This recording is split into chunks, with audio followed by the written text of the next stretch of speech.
Hello, welcome to your teacher classes. और आज हम लोग प्रश्नावली 15.1 का 5वां प्रश्न से बनाएंगे।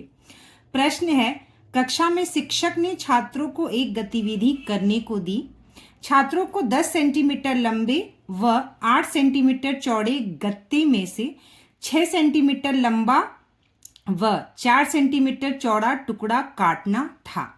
रमेश, नाजिया, टीना व अब्राहिम ने इसे नीचे दिखाए अनुसार अलग अलग तरीके से काटा। ठीक है, तो गत्ता शिक्षक ने दिया चारों बच्चों को, रमेश को, नाजिया को, टीना को, अब्राहम को। ठीक है, उनको जो गत्ता दिया उसका जो लंबाई और चौड़ाई था, यहां मैंने लिख दिया है 10 सेंटीमीटर और 8 सेंटीमीटर।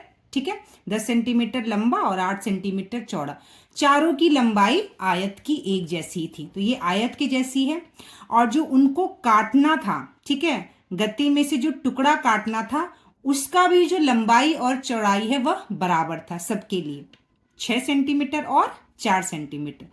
तो ये बताना है कि रमेश, टीना अलग अलग तरीके से काटा। ठीक है, तो यहाँ पे प्रश्न क्या कह रहा है बच्चों, चारों छात्रों के बचे हुए भाग के क्षेत्रफल की गणना कीजिए। ठीक है, तो हमें क्या करना है, जो क्षेत्र बच गया है गत्ते का उसका गणना करना है। ठीक है, गत्ता काटने के बाद क्या कह रहा है बच्चों, बचे हुए भाग। ठीक है, बचे हुए भाग के क्षेत्रफल की हमें गणना करना है, कितना आया। तो चलिए हम लोग इसको हल करते हैं। तो देखिए बच्चों, यहाँ पे मैंने प्रश्न को लिख लिया है और ये डिजाइन भी मैंने बना लिया है। क्या करना है हमें, बचा हुआ भाग, यह जो हमारा बचा हुआ जो भाग है उस क्षेत्रफल की हमें क्या करना है बच्चों, गणना करनी है, यानी बताना है। ठीक है, तो आयत का क्षेत्रफल कितना होता है, लंबाई गुना चौड़ाई। ठीक है, तो सबसे पहले हम लोग बड़े वाले आयत का क्षेत्रफल निकालेंगे। ठीक है, ये आयत है हमारा, क्योंकि लंबाई और चौड़ाई इसकी अलग अलग है, तो ये हमारा आयत जैसा गत्ता है। तो आयत का क्षेत्रफल कितना हो जाएगा बच्चों, 10 सेंटीमीटर लंबाई गुना 8 सेंटीमीटर हमारा क्या हो गया बच्चों, चौड़ाई। ठीक है, 10 सेंटीमीटर। ठीक है, तो ये कितना हो गया बच्चों हमारा, 80 सेंटीमीटर स्क्वायर। ठीक है, अब हम छोटे वाले आयत का क्षेत्रफल निकालेंगे। छोटे वाले आयत का क्या करेंगे बच्चों, हम लोग क्षेत्रफल निकालेंगे। आयत का क्षेत्रफल कितना हो जाता है बच्चों, लंबाई गुना चौड़ाई। छोटे वाले आयत का लंबाई कितना है बच्चों, 6 सेंटीमीटर और चौड़ाई कितना है, 4 सेंटीमीटर। ठीक है, तो इसको हमने हल किया, कितना हो गया, जो कि 24 सेंटीमीटर स्क्वायर। तो दोनों आयत का क्षेत्रफल हमने निकाल लिया। अब बचे हुए आयत का क्षेत्रफल निकालने के लिए क्या करेंगे हम, 80 सेंटीमीटर, यानी यहां पे आप लिख सकते हैं बच्चों, बचे हुए भाग का क्षेत्रफल।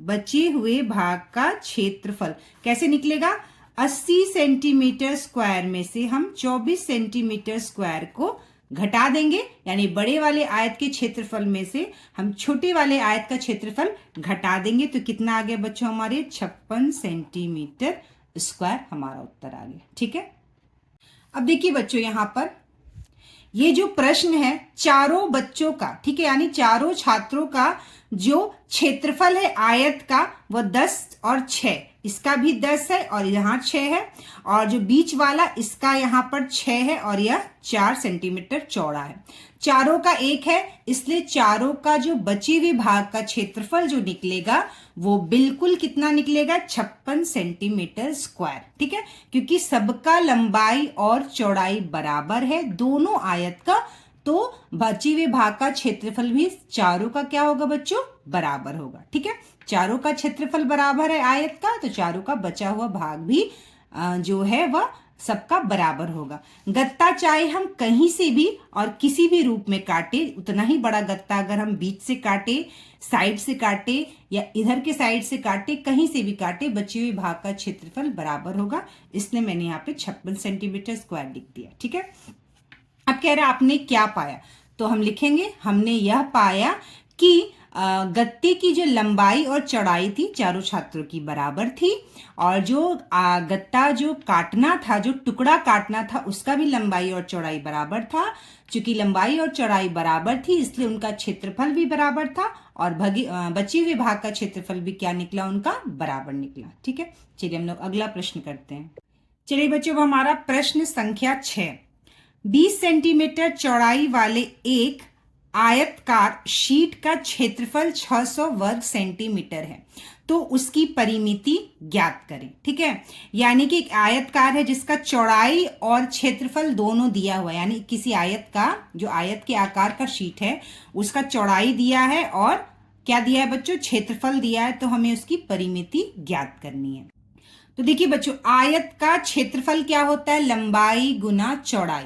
ठीक है, इसका जो है आयत का जो देखा जाए तो जो शीट है उसका क्षेत्रफल जो है दिया हुआ है कितना, 600 सेंटीमीटर स्क्वायर, जिसे हम 600 वर्ग सेंटीमीटर है वो हम 600 सेंटीमीटर स्क्वायर भी उसी को कहते हैं। ठीक है, तो आयत का क्षेत्रफल कितना दिया है, 600 वर्ग सेंटीमीटर, तो हम यहां लिख देंगे 600 सेंटीमीटर स्क्वायर। आयत का क्षेत्रफल हमने जहां था वहां लिख दिया, बराबर का चिन्ह हमने जैसा था वैसा लिख दिया। लंबाई हमें नहीं दी हुई है। ठीक है, लंबाई हमें नहीं दी हुई है, चौड़ाई दिया है 20 सेंटीमीटर, तो हमने यहां लिख दिया 20 सेंटीमीटर चौड़ाई। तो इससे हम क्या कर सकते हैं बच्चों, लंबाई को ज्ञात कर सकते हैं, क्योंकि हमें परिमिति ज्ञात करना है, और परिमिति का जो सूत्र होता है वह कितना होता है, 2 गुना लंबाई प्लस चौड़ाई, यानी लंबाई जोड़ चौड़ाई। तो जब तक हमको लंबाई नहीं पता चलेगा तब तक हम परिमिति नहीं ज्ञात कर पाएंगे। ठीक है, तो लंबाई हम यहां से निकाल लेंगे, तो लंबाई बराबर कितना हो जाएगा बच्चों, 600 सेंटीमीटर स्क्वायर बटे में ये आ जाएगा हमारा 20 सेंटीमीटर। ठीक है, आप इसको ऐसे लिख सकते हैं, 600 सेंटीमीटर स्क्वायर बराबर कितना हो गया, लंबाई गुना 20 सेंटीमीटर। तो इस स्क्वायर से यह सेंटीमीटर हमारा कट गया, और एक शून्य से यह शून्य हमारा कट गया, 2 से 60 जो है वह 30 बार में कट गया, और यह सेंटीमीटर बच गया। तो हमारा लंबाई कितना बच गया बच्चों, 30 सेंटीमीटर। तो हमारा लंबाई कितना निकल गया, 30 सेंटीमीटर। चलिए बच्चों, हमको लंबाई मिल गया और चौड़ाई हमें पता है 20 सेंटीमीटर। ठीक है, तो आयत का हमें क्या ज्ञात करना है बच्चों, यहाँ पे प्रश्न में दिया गया हमें क्या ज्ञात करना है, उसकी परिमिति ज्ञात करना है। ठीक है, परिमिति हमें ज्ञात करना है। तो आयत का जो परिमाप होता है, या परिमिति या परिमाप एक ही होता है, उसका सूत्र कितना होता है बच्चों, 2 गुना लंबाई जोड़ चौड़ाई। ठीक है, तो 2 गुना लंबाई कितना है बच्चों, 30 सेंटीमीटर। ठीक है, हम यहाँ 30 लिख देंगे। ठीक है, 30 प्लस चौड़ाई कितना है हमारा 20, तो ये हो गया 20। तो यह कितना हो गया बच्चों, 2 गुना 30 और 20 कितना हो गया, 50, और यह हो गया हमारा 100 सेंटीमीटर। ठीक है, यहाँ पे आप 30 सेंटीमीटर और 20 सेंटीमीटर भी सीएम लिख सकते हैं, कोई दिक्कत नहीं है। ठीक है, सेंटीमीटर में सेंटीमीटर जोड़ेंगे तो सेंटीमीटर ही होगा, यानी 50 सेंटीमीटर, और इसमें हमने जोड़ दिया तो ये आ गया 100 सेंटीमीटर। तो आयत का परिमाप कितना हो गया, 100 सेंटीमीटर।